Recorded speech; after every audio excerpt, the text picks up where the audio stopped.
İslam ürün kurbanıdır. Allah kabul buyursun. Kurbanı hele kurbanı İslam ürüne.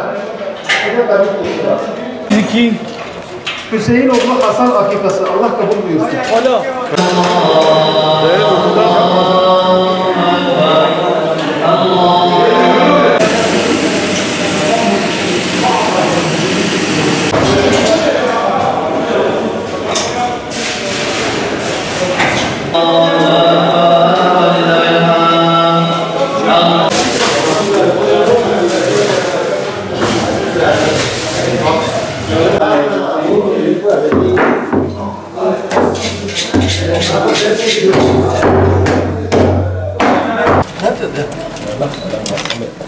ده çek.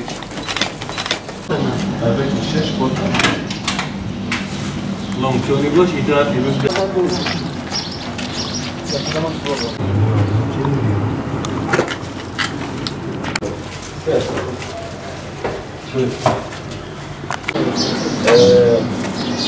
Tanrı'na acayip.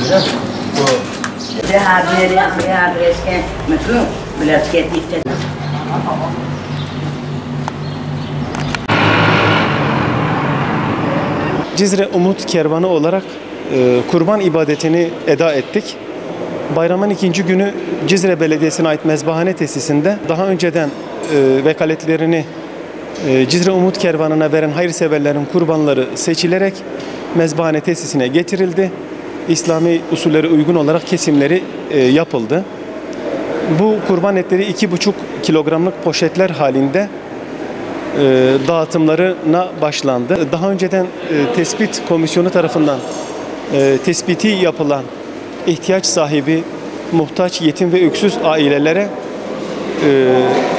dağıtım ekipleri, gönüllü dağıtım ekipleri şu anda Cizre'nin mahallelerinde ve köylerinde Cizre'nin sıcağında dolaşıyorlar. Bu kurban etlerini bu muhtaç ve ihtiyaç sahibi yetim öksüz ailelere takdim ediyorlar. Vekaletlerini Cizre Umut Kervanı'na gönderen hayırsever kardeşlerimize ve Cizre'nin sıcağında şu anda dağıtımı yapan gönüllü kardeşlerimize teşekkür ediyoruz. Allah kendilerinden razı olsun.